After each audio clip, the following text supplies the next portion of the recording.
Hello, and welcome to Things We Said Today, our weekly podcast about anything and everything to do with the Beatles, both as a group and as solo artists, past, present, things to come. I'm Alan Kozin, the author of The Beatles from the Cavern to the Rooftop, and Got That Something, How the Beatles, I Want to Hold Your Hand, Changed Everything. And I'm joined by my two regular co-hosts, Ken Michaels, who you know is the host of the syndicated Beatles radio show Every Little Thing. Hello, Ken. Hey, Alan. Hi, everybody. And Steve Marinucci, the world's only remaining full-time Beatles reporter. Who you can read his work in Billboard.com and Access, that's AXS.com, and you name it, Variety, Hollywood Reporter. He's all over the place. Hello, Steve. Hello, Alan. Thank you, by the way. That was very nice. And we have a special guest today, Vivek Tiwary, or I should say maybe Vivek J. Tiwary, looking at the cover of the book, the author of The Fifth Beatle, the Brian Epstein story. And, well, first just say hello, Vivek. Vivek, how are you doing? Hello. Okay. I'm doing great. Thanks for having me on the show. Great. And Vivek is here because it is the 50th anniversary of Brian Epstein's death, or I suppose in Brian's case it would be appropriate to say it's his 50th yahrzeit. It's a little Yiddish thing there for you. So, 50, it's kind of, in a way, almost surprising. I mean, for those of us who were there at the time, that it's 50 years. I mean, I remember it pretty vividly. It was kind of shocking, picking up the newspaper and, Brian Epstein dead, I mean, we sort of thought of him almost in the same way as the Beatles themselves. I mean, he was as close to them as anybody could be. So, and, Vivek wrote this book, this graphic novel, about Brian, and it's, I guess now at this point it's like 4 years old, but it seemed worth revisiting. And also, since Vivek has, in doing this, has researched Brian pretty thoroughly, it seemed like a good guy to have on, Well, thank you. I'll do my best to be enlightening. Okay. So, what led you to do this in the first place? What was it about Brian Epstein or the Brian Epstein story that drew you to wanting to do a book? Yeah, so I mean, I'm certainly a lifelong Beatles fan. I joke that I've been listening to the Beatles since before I was born because my parents put the Beatles on and were listening to it in the house while my mom was pregnant. Unlike you guys, I was not there. I was born in '73, so I was born just a little bit too late. So I'm in some ways what you would call a second generation Beatles fan. So the Beatles and their story, their rise to success and kind of what they stand for and their impact was not something I watched grow, but was something that was basically always a fait accompli from when I was born, from the minute I was born. So I found myself in business school in 1991 at the Wharton School of Business. I was on a track to join my family business, which would have seen me selling food products or working in the financial security sector, two industries that I was not interested in whatsoever. And if I was not going to do those things, then I was expected, like many Indian kids my age who had some means and opportunity, I was expected to become a doctor or an engineer. But I didn't want to do any of those things. I grew up in New York City. I was exposed to the arts at a very young age. And I dreamed of working in the arts, in particular working in music.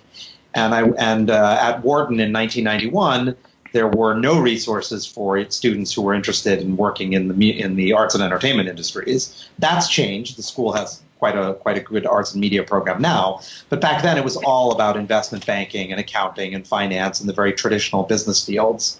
And so I thought I need to study this stuff on my own. And being a lifelong Beatles fan, I thought I should, the Beatles and Brian were the team that wrote and then rewrote the rules of the pop music business. Right. So I naturally thought I should study the business of the Beatles and study how Brian accomplished all the business things that he did.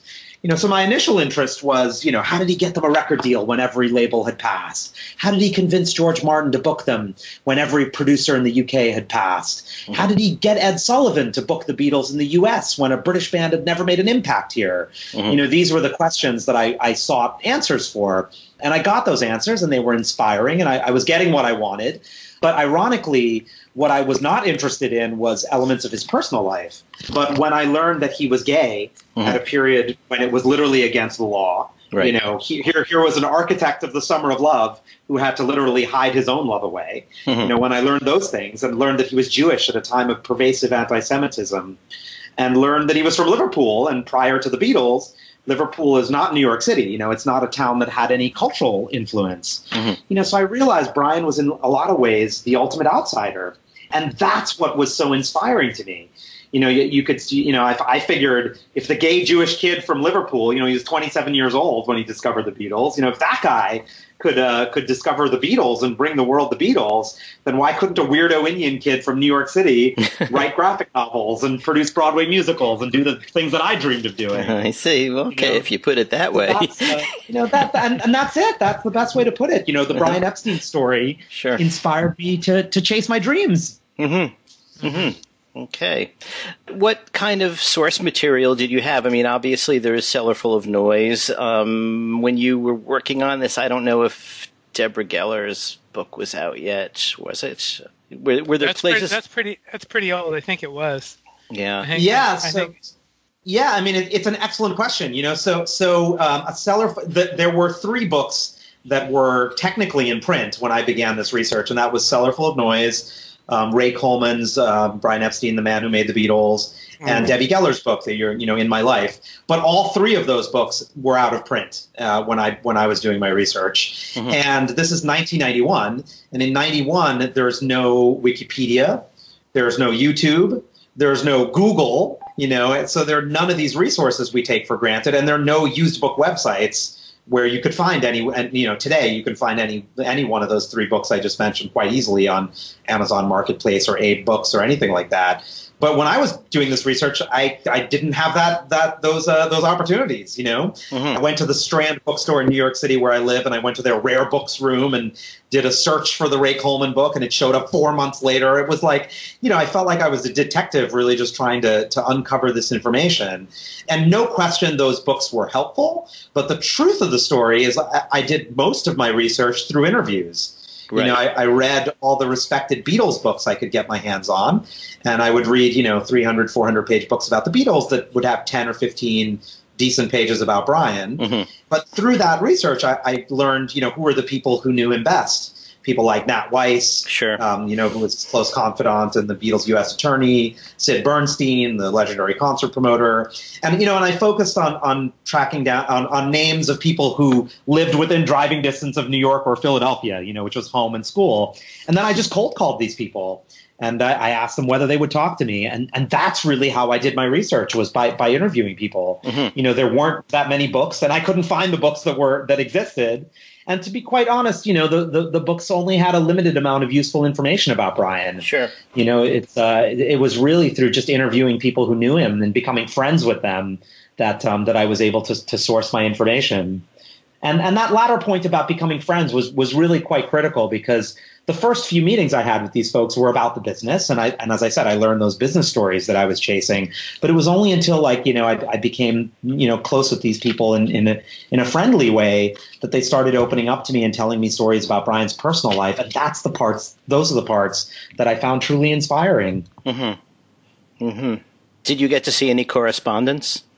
I mean, I saw endless. I mean, I've been doing this research for 25 years now. So at this point, yeah, it's lots of letters and contracts, and certainly a ton of paperwork and materials. But I would say that the heart of the research that I did, or certainly what turned me on to the story, was not so much written documents as it was just conversations with living, breathing people.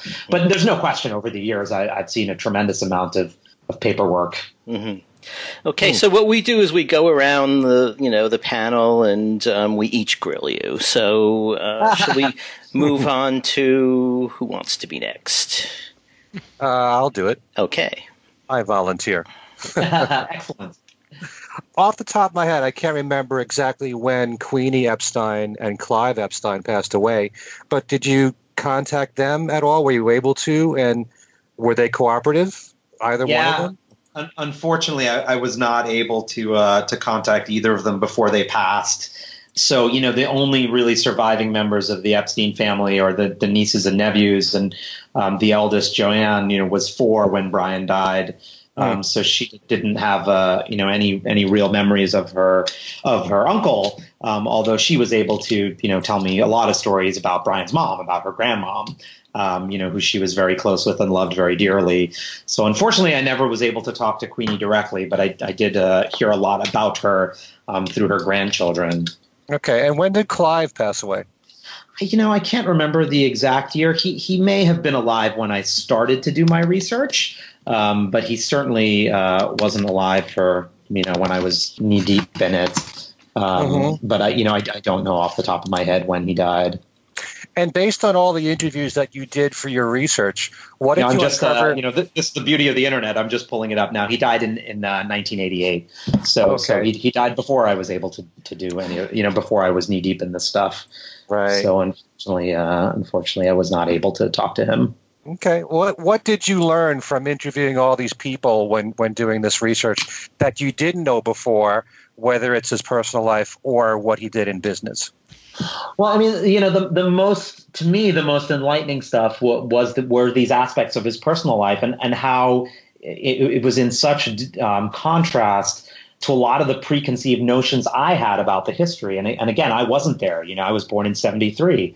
So we talked a few minutes ago about like the Summer of Love. It's 1917. I mean, it's 2017 now, and we're celebrating or remembering the 50th anniversary of the Summer of Love this summer. It was 50 years ago today that there was the Summer of Love.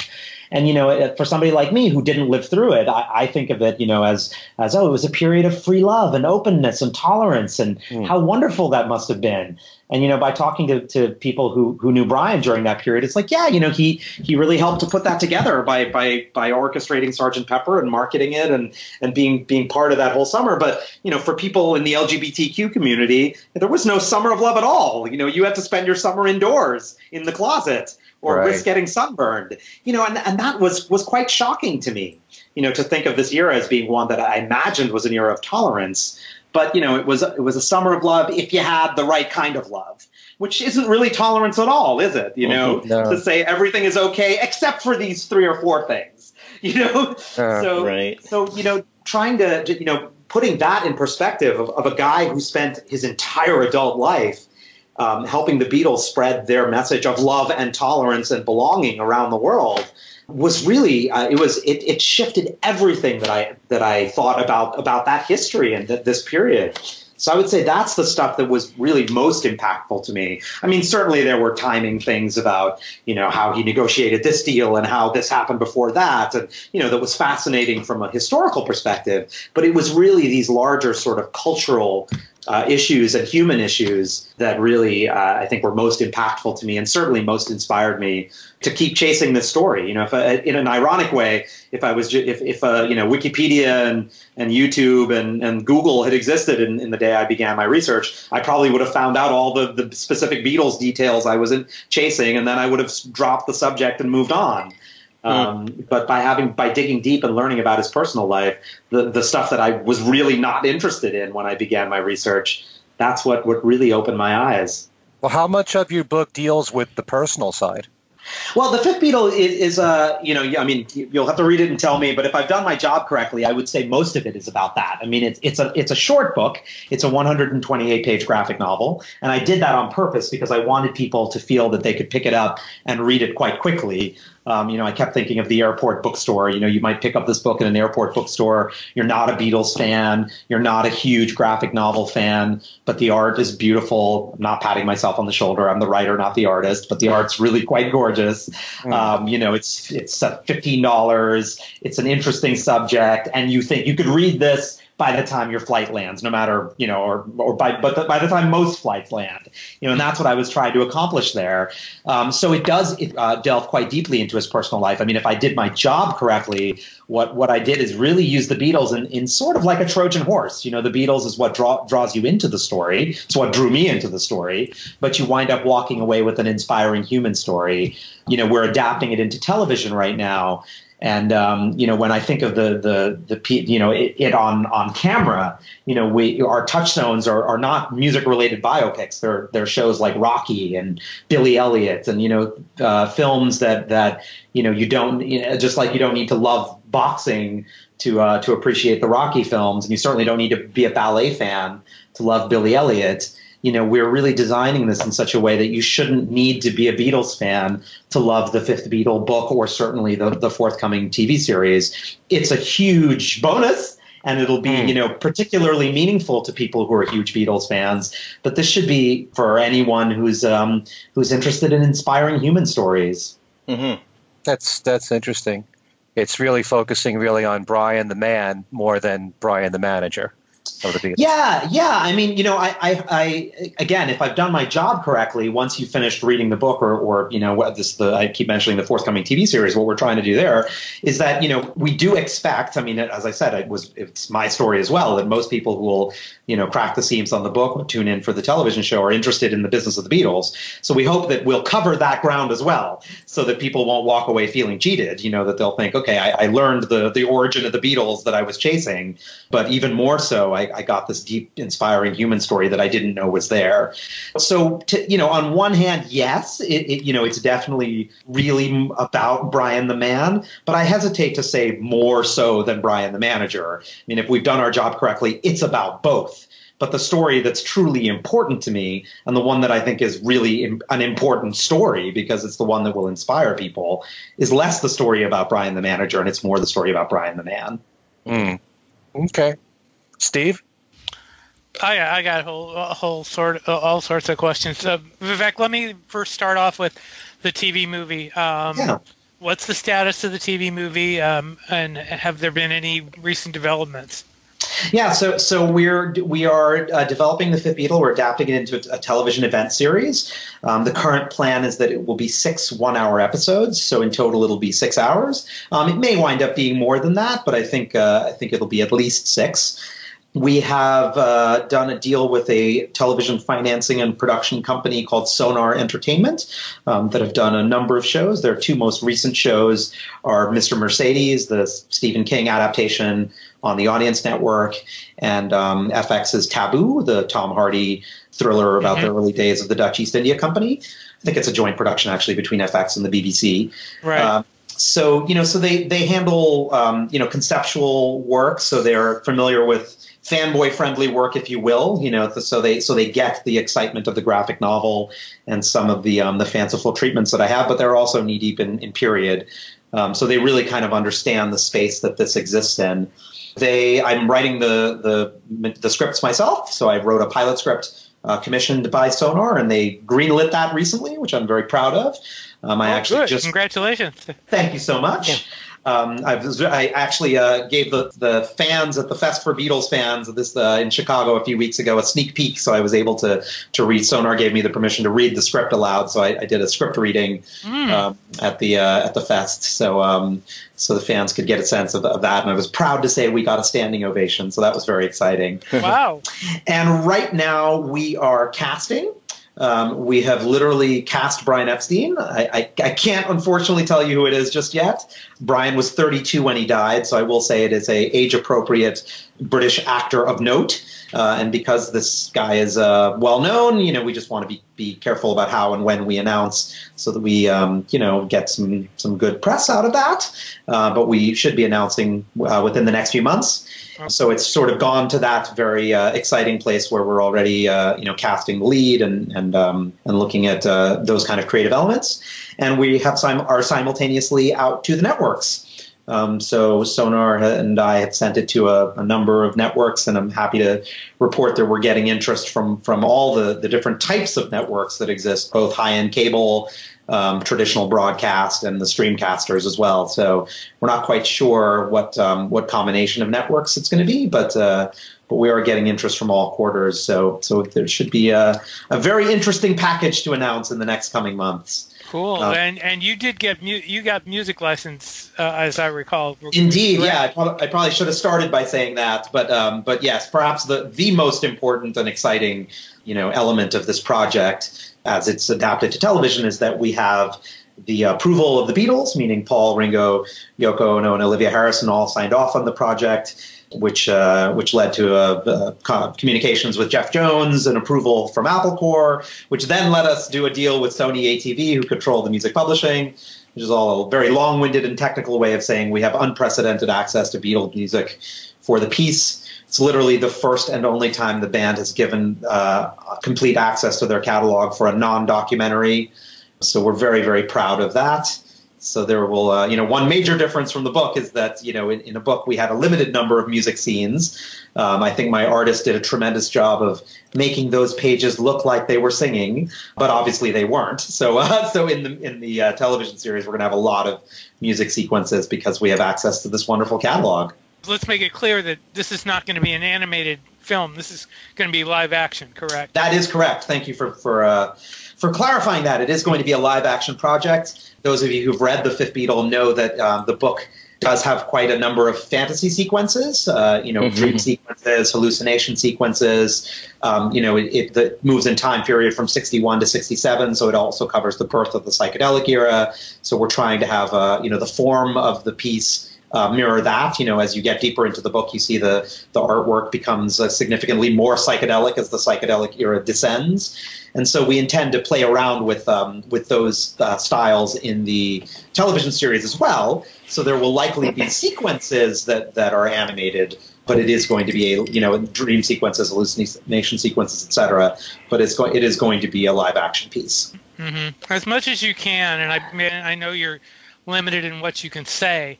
How does the story in the book and the movie, which I'm guessing is going to be, as you've been saying, it's going to be a little different. How does it compare with other books and plays on Brian Epstein? I mean, besides the ones we mentioned, there's been the plays in the UK. How does the Fifth Beatle take a different approach to Brian's life at all? Well, I haven't seen the play in the UK, so I can't really comment on that. I know those producers, and I like them very much. And, my understanding of how they think and treat Brian is similar to what I feel, but I haven't seen the work, so I actually shouldn't comment on it. Mm-hmm. Compared to the books that exist on Brian, I think this goes back to what we were discussing earlier. Like, I hope that my piece will certainly leave Beatles fans happy with learning some of the behind-the-scenes business stuff of the Beatles, but it's really not about that. And I think most of the books that have existed on Brian, few as they are, have really focused on the Beatles. It's the Beatles of it all. And what I'm trying to do is get into what I think is the heart of the man. What made him tick? Why did a guy who had to literally keep his sexuality in check pick a career for himself that constantly put him in the public eye? Every achievement that he was able to secure for the Beatles made his own life more and more dangerous. Right. So that kind of stuff is fascinating to me. And so I personally don't think any other treatment of Brian has really focused on that area of his life. And as I said, that to me is the most inspiring. That to me is the area of Brian's life that in the end, the message is no dream is too impossible and no person too unlikely to realize that dream. And that's a universal message, Mm-hmm. The thought of doing a graphic novel was kind of surprising to me when you first announced it, because there's all sorts of things you can do with a comic book, and with a comic with a treatment like that, especially with artistic license. Do you agree with that, or why did you decide to go with a graphic novel as opposed to just a regular book, a regular biography? Yeah, no, you're right. It's I think that the easiest answer to your question is I'm a massive comic fan. Ever since I think that I learned to read by reading comics. My earliest memories of reading are sitting on my mother's lap reading Tintin books. So I just love the medium, and I think that there's it's a tremendous medium for both conveying facts and conveying poetry. It's art meets words. So that's that's the quick and easy answer to your question. But I did, I wanted to, as I've been saying, sort of capture the poetry of the Brian Epstein story was more important to me than capturing the facts. I mean, the facts are important too, and there are moments of artistic license, but for the most part, the facts are true in the Fifth Beatle. And when we deviate, we deviate for creative reasons that I'm very, very aware of. So I've certainly done my research and making sure that I'm true to the history. But I was more important for me to get into this guy's mind and how he felt and what these developments meant for him. And I believe the best way to do that is really through art. Graphic novels that exist in the historical space, and the Fifth Beatle isn't the only one. They're not a ton of them, but you're seeing more and more of them every year. One of the things that they sort of exist in this place that the way I look at it is you're sort of somewhere between a book and a film. In a film you expect a certain degree of creative licensing to be taken with telling somebody's life. And my understanding of the Johnny Cash story in Walk the Line is that he didn't propose, on stage in the middle of a live concert, but that was kind of how it felt to him. He was so in the public eye that when he did decide to propose, it felt like all eyes were on him, and that was a wonderful dramatic scene in the movie. It was a great scene. And people were okay with that. I don't remember hearing a lot of controversy around that scene. And so you can get away with things like that in a film. And with a graphic novel, you have a little bit of that, but it's also a book, right? And people say, I read it in the book, and if it's in the book, it's got to be real. There's a little bit of that sense to a book. So the graphic novel is somewhere in between. People take it a little bit more seriously, like it's a real biography, but also allow you to have a little bit of creative license with the understanding that you're trying to get into the poetry of it all. And that to me was why the graphic novel made perfect sense, because I wanted to do both of those things. Okay. I'll say one quick thing. So much has been written about the night that Brian went to the Cavern Club to see the Beatles, and taking myself totally out of the conversation. If you look at the 3 pages that happens in the Fifth Beatle, and I say I take myself out because there's very little writing in those pages, it's mostly art. I would argue that the Fifth Beatle captures that night for Brian better than any book that's ever been written on the Beatles. You just see the look on his face and the sense of hope and possibility and opportunity that he sees in the Beatles. I believe that's captured through the medium of graphic novels better than you could in any prose biography. I'm looking at those pages now. That last question, are you going to do anything else with the book? Are you going to reissue it or, expand it maybe?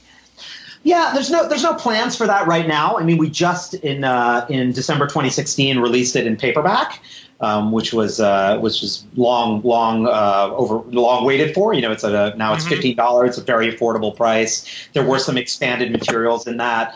Subsequent to the book's first publishing, Brian was inducted into the Rock and Roll Hall of Fame, and to the Rock Hall's immense credit, they called me and they said, we know he belongs in the Rock Hall, but we don't know enough about him. Will you help us? Will you consult with us on this? And so I was able to do that. So I wrote an essay about my experiences on that. So, there were a couple different essays and material that's in that expanded edition that weren't in the original edition because it was material that didn't exist when the book first came out. Once the television series is up and running, we'll discuss whether it makes sense to put out another edition if there's enough new material. I try to, because I am a fan myself, I try to be very cognizant of not milking the fans for money. I don't know that we need another edition of this book right now. Maybe we will in 2 or 3 years. But right now, I think the paperback is kind of all that's quote unquote needed. But the television show really is going to get into a lot of other territory, because I have a 6-hour palette to play with, it's not going to be short the way the book, as I mentioned earlier, I designed it to be short, to be a quick read. So it's literally impossible to take that book and just with the material that's in the book get 6 hours. So the Pete Best story is going to be a big part of the pilot episode. The Pete Best story is not delved into in the graphic novel. No. Brian's relationship with his parents is going to be a much deeper part of the television series than it was in the book. So there's a number of things that I'm very excited to do with the TV series. So I'm really focused more on that these days than on expanding the book in any way. Okay. Alan, back to you. Okay. So you talked a little bit about creative license and also about the aspect of the book as, in a way, a piece of art rather than a straight bio. And in terms of creative license, I guess the thing that jumps out most is the character of Moxie. Yeah. Because what led you to have her in there, seeing as that she didn't really, exist, and he did have a personal assistant who was a male? Yeah, I mean, Moxie, I don't want to give away too much about this for people who haven't read the book, but Moxie is a conflation of 4 real life assistants. So I assume you're mostly referring to Alistair Taylor. Mostly, yeah. And she is one part Alistair Taylor. She's also one part Peter Brown, another male assistant. Mm-hmm. She's one part Wendy Hansen, and she is mostly, I should say, Joanne Newfield. Then those were the 2 female assistants that Brian had. Joanne Newfield is now Joanne Peterson. She's married, and she lives in Australia, and she was very much involved in kind of helping me craft the character of Moxie. But literally everything that Moxie does, sees, feels, etc., is based on something that one of those 4 people did, saw, or felt, and primarily Joanne. Joanne, well, I'm not telling you anything she wouldn't herself. She saw Brian as a everything a man should be: older, smart, well dressed, and he took her to a ball one evening when he couldn't bring a boyfriend because it was illegal, so he brought his young female assistant to and it was the greatest night of her life, and that sequence is in the book. So she is a conflation of 4 real life people, which is a device you see quite regularly in film, and Sure. So this is another area where you can do those kind of things the way you couldn't in a biography. But she is actually yes, there are elements of Alistair Taylor in there, but she really is most closely drawn from a female assistant. And there are a number of reasons why I chose that. Partially is brevity. Again, if I wanted to build Alistair and Peter and Wendy and Joanne all into the story, the book would have been much bigger and would have become a little bit more for Beatles fans.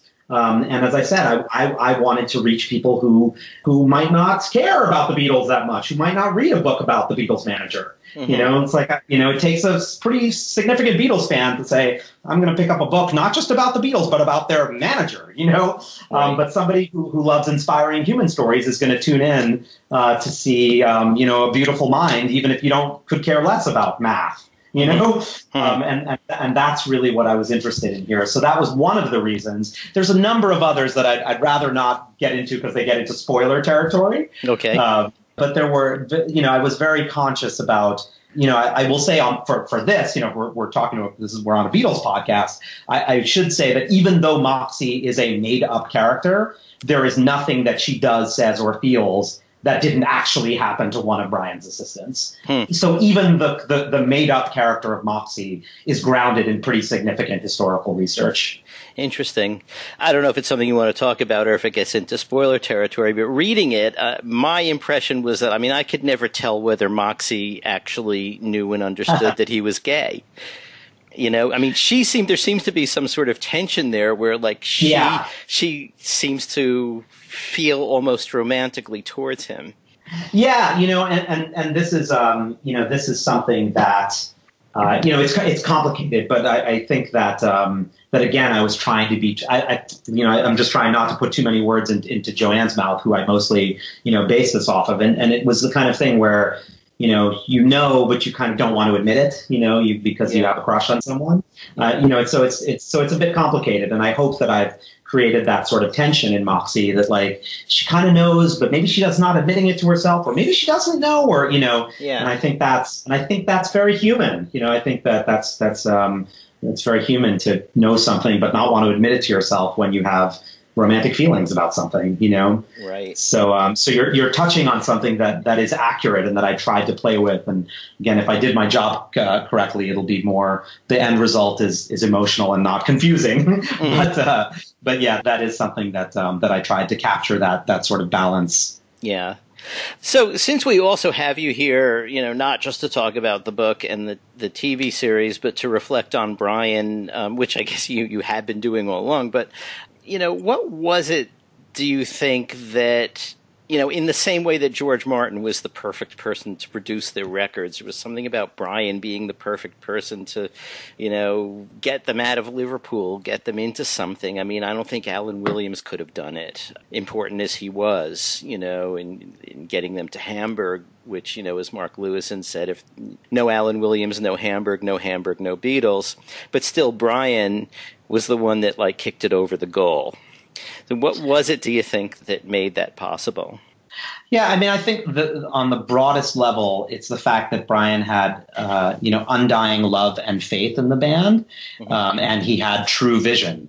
And I'll start with the vision. In the early days, when Brian first saw the Beatles, he said, the Beatles are going to be bigger than Elvis, and that's a very famous quote. And at the time, that was crazy, that you couldn't possibly imagine anyone being bigger than Elvis. But he really believed that, and everybody laughed at him until he proved it right. The other thing he said in those early days that he's less famous for, because it's a little harder to understand, is that the Beatles are going to elevate pop music into an art form.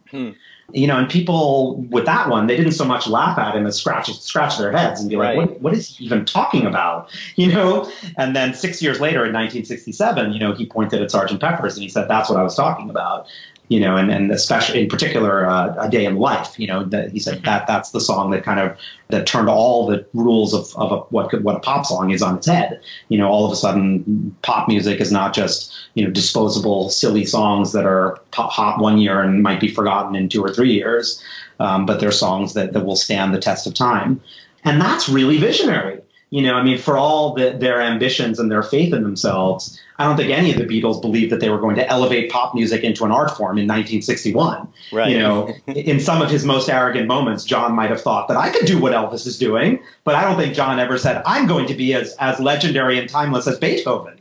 Right. But that's exactly what Brian was saying. Brian was a fan of jazz and classical. He wasn't even a fan of pop music. Right. And he saw the Beatles in the same light as the great classical composers that he loved. Like here we are 50 years later, celebrating some of these records like Sgt. Pepper's. Like that wouldn't have impressed Brian. Brian would say, come back to me in 300 years, when you're still celebrating the Beatles. Then I'll say, I told you so, And it's that kind of vision and building all the business around that vision, to allow that vision that I think is really special for Brian. I don't think any other human being, forget about any other manager, could have done that for the Beatles in 1961.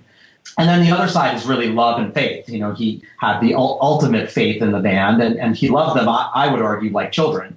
He often called the Beatles his boys. And over the years, salacious, scandal-seeking journalists have suggested that that's because he was gay and he wanted to jump into bed with them.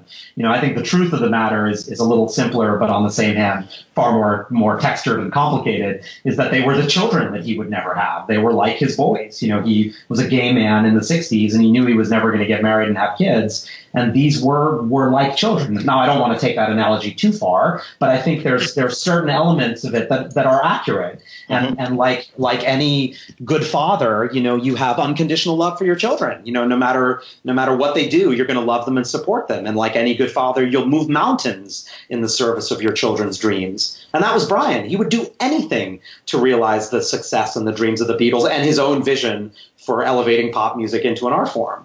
And I think that other managers would have given up after a while, or would have done, some of the things that the record labels did, when the would have wanted, when the labels didn't want the Beatles to stop touring and experiment with Eastern instrumentation. They wanted more hits radio singles. These guys were a boy band. They were One Direction. They were in sync.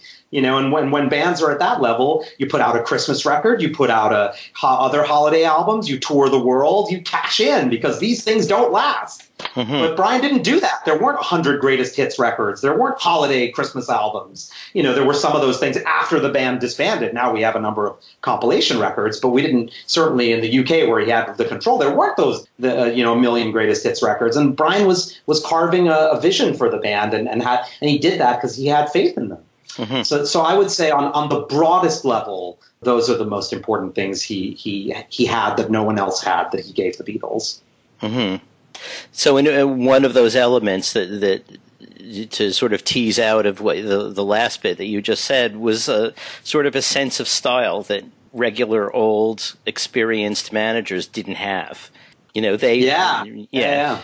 So and that and I would argue that sense of style that we're getting at here also plays into his homosexuality. I think that Brian, as a gay man, could see how, if packaged and presented in the right way, this band would appeal to girls, to boys, to parents, to everyone, in a way that, a straight British manager of the 1960s might not have seen how these four guys could appeal to guys and girls. It's like you pick one, right? Yeah. But Brian could really see both sides to things, and he had a clear sense of fashion, and he tried his hand at fashion designing and was very into theater, and he had a certain theatricality and vision for fashion that was just part of who he was. And that plus this ability to have a big vision for the band, I think, is what led to his work with them on image and style and all that sort of stuff. So in a way, it's to go from the sublime to the ridiculous. You could almost see an episode of when they were, say, in Liverpool, sharing a flat and being a mess. Have a sort of Liverpool edition of Queer Eye for the Straight Guy with Brian coming in and turning them into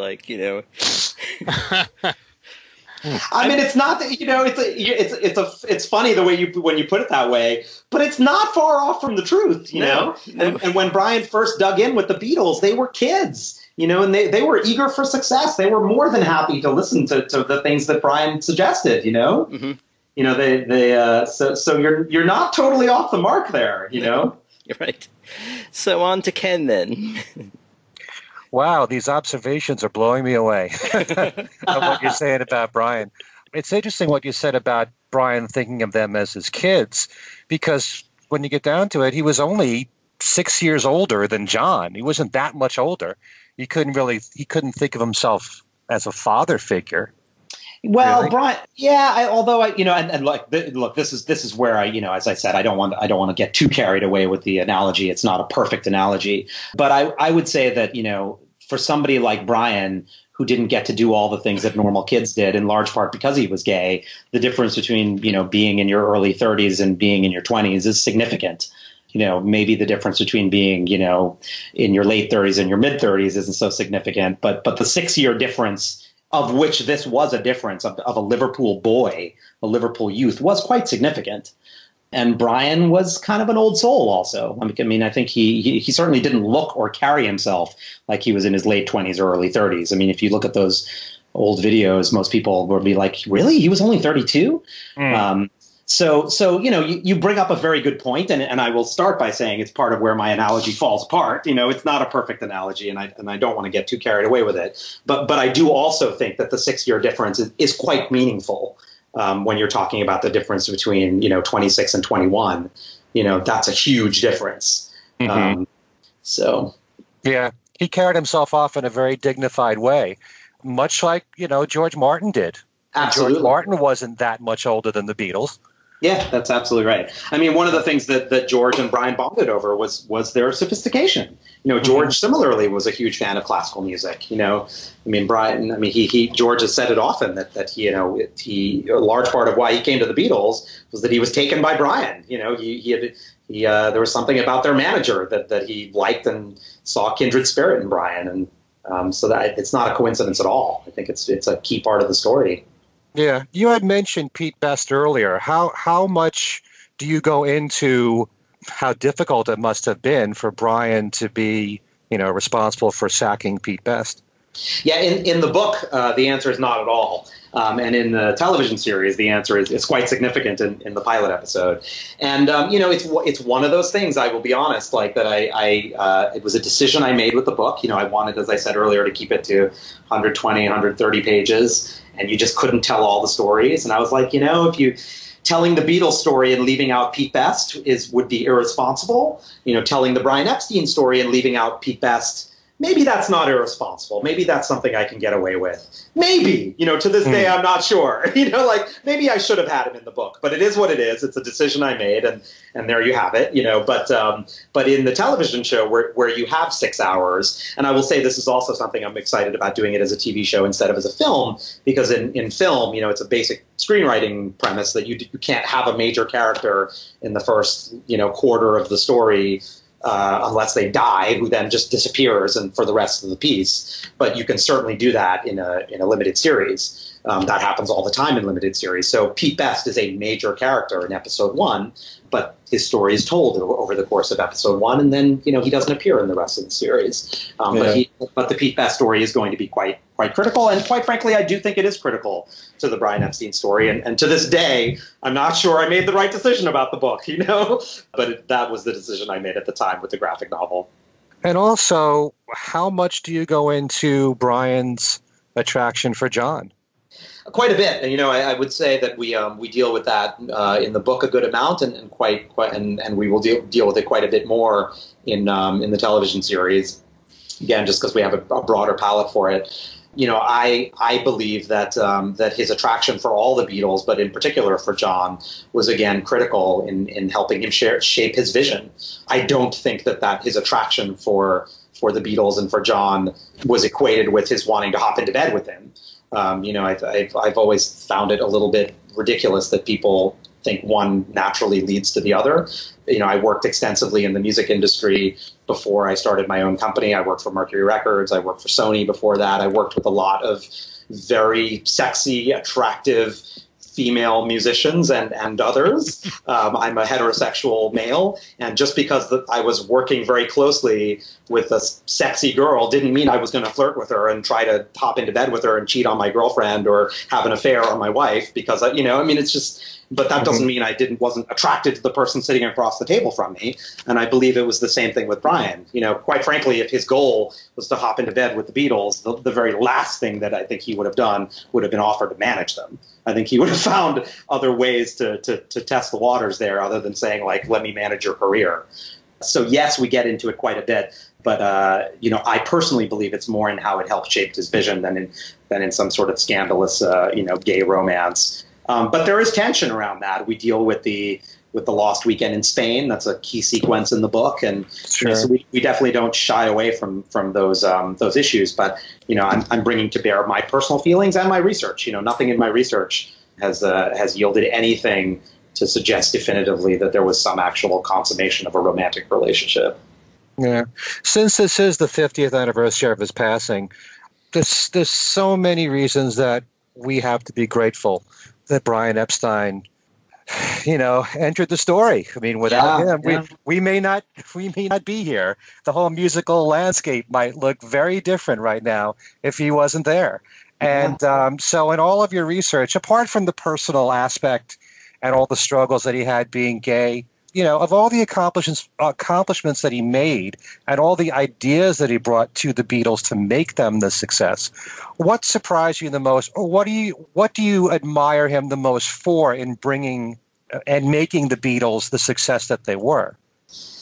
I guess it's this steadfast belief that they were going to be real artists, and that when they stopped touring, they could focus on really creating artwork. I mean, there's this analysis that Brian was depressed after they stopped touring because there was nothing for him to do because he loved touring. And from my research, that's a load of hogwash. I mean, Brian did enjoy live theatrics, and he did enjoy putting together the elements of a tour. But, if you know your Beatles history, they stopped touring at a period where things got completely out of control on the road. I mean, they went to the Philippines, they snubbed Imelda Marcos, they were chased out of the country, the Filipino army was after them. I mean, literally, Brian broke out into hives after that tour. I mean, he literally, they were on the plane, and it physically affected him. He, from what I gleaned, is he breathed a sigh of relief to be we don't have to deal with that craziness anymore. And again, Brian from 1961 said the Beatles were going to elevate pop music into an art form. To think that there was nothing for him to do after the Beatles stopped touring was just, I mean, it's ludicrous. You know, the Beatles were becoming, you know, fashion icons. They were making political statements. They had aspirations to work on records like Sgt. Pepper's. I mean, there was a lot for Brian to do. He had to clear every single image of a famous person that was on the cover of Sgt. Pepper's. And he believed that he should do that because it was a work of art, because the album artwork needed to be a work of art to support the work of art that the songs were. I mean, you know, all those sorts of things are business things that he did to push forward this idea that pop musicians could be artists. I mean, you know, let's take the Beatles out of the equation. I think, like, if not for Brian Epstein, you know, we might not have had the playbook that gave us One Direction or Radiohead, you know, and that's extraordinary. You know, not just One Direction, but Radiohead. You know, Brian wrote both of those playbooks. And I think that's a tremendous, for anyone who loves music, we owe him a tremendous debt of gratitude, no matter what kind of music you listen to. Sure. Yeah. Steve? Well, just to continue that thought, I think you could almost say that for almost any big name, explosive act of the past, 50, I guess, maybe even 50 years, but I'm thinking, Lady Gaga, any of those, the type of fame that they all had really kind of went back to what the Beatles did, I think you can link to that.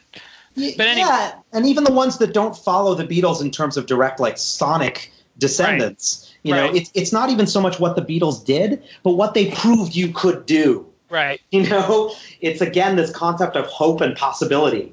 Like, the Beatles proved that there was endless possibility.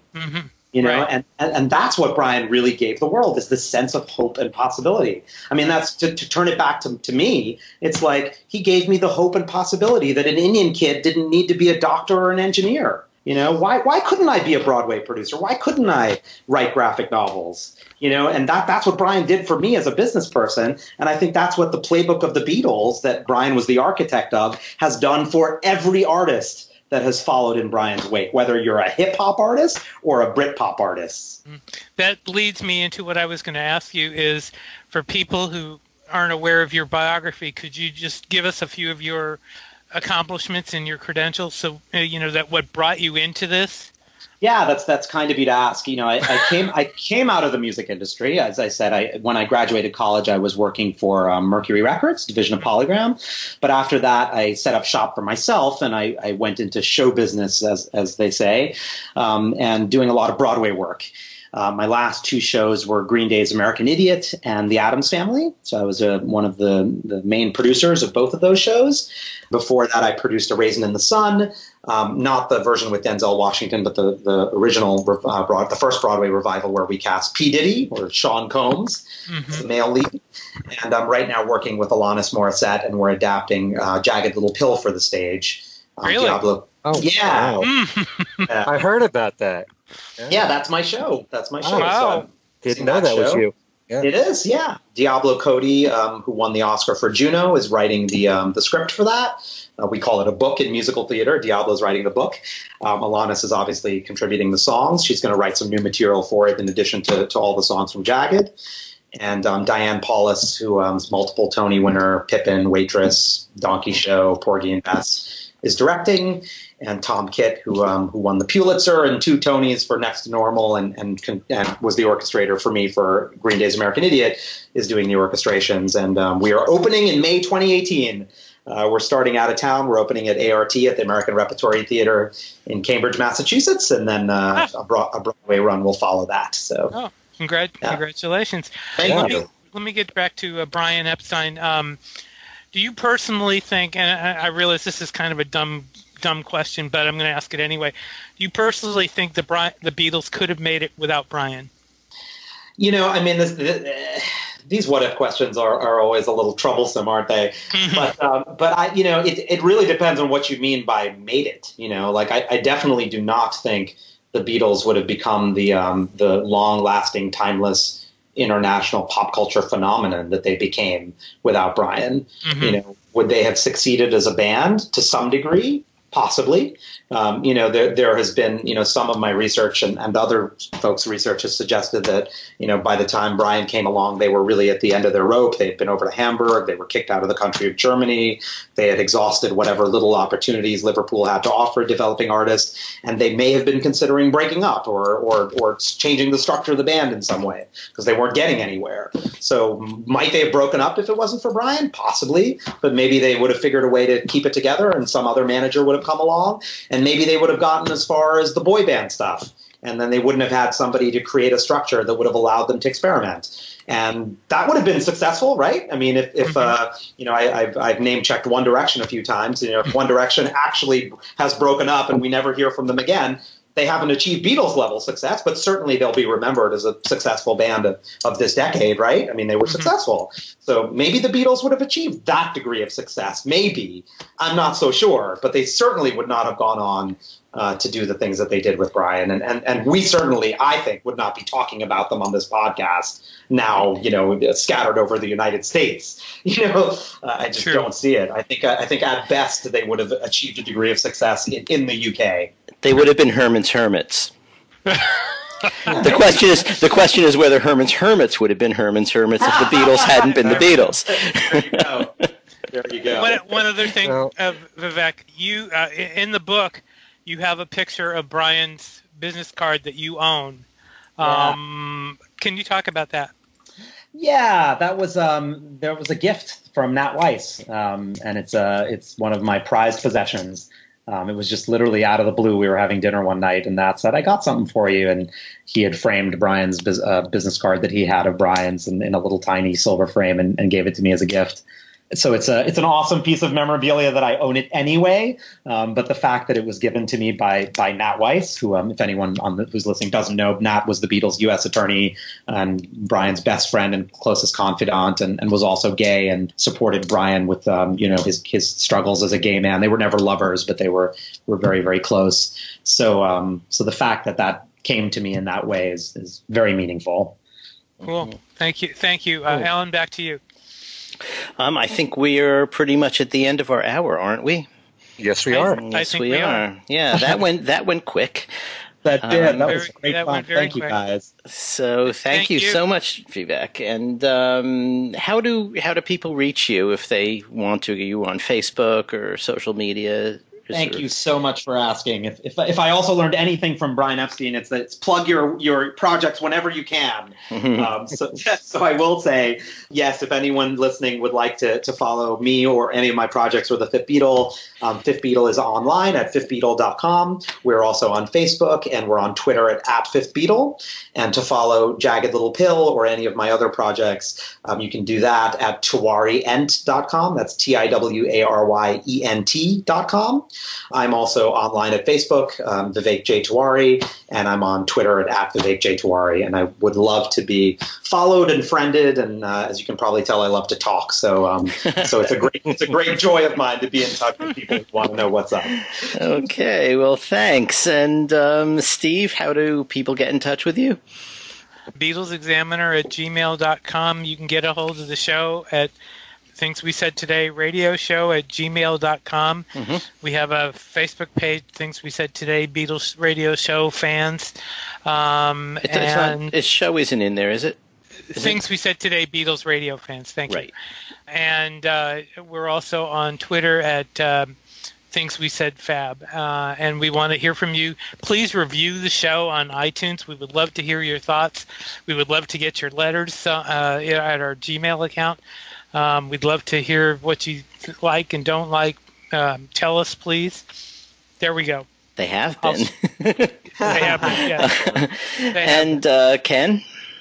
Yeah, and we've been responding to them, too. Yes, that's right. My email address is everylittlething@att.net. I just want to point out that on my website, I have a brand new special contest, which everyone can enter to win the brand new DVD for the benefit concert Change Begins Within, which took place at Radio City Music Hall in 2009 with Paul and Ringo performing. Also Sheryl Crow, Eddie Vedder, Donovan, Ben Harper, a whole mess of good people. And I was there at that show. Great show. And everybody joins forces at the end when they perform Cosmically Conscious from Paul. In a way, it's kind of cool that not only Paul and Ringo playing together, but Donovan, who was there in India with them. That's right. So, so there's a brand new special contest there. And I also just did a new interview with Bruce Spicer, who was a guest on our show, which you can check out as well. But we talk about his new book, which is The Beatles and Sgt. Pepper, A Fan's Perspective. Some of the same questions that we brought up here and some ones that we didn't. And that's on my interviews page 4 page on my website. So again, that's at kenmichaelsradio.com. And you can get a hold of me on Facebook, either at Alan Kozin or Alan Kozin Remixed. And that's the way to do it. Okay, so for Ken Michaels and Steve Marinucci and our special guest this week, Vivek J. Tiwary, this is Alan Kozin saying thanks for listening, and we'll see you next time.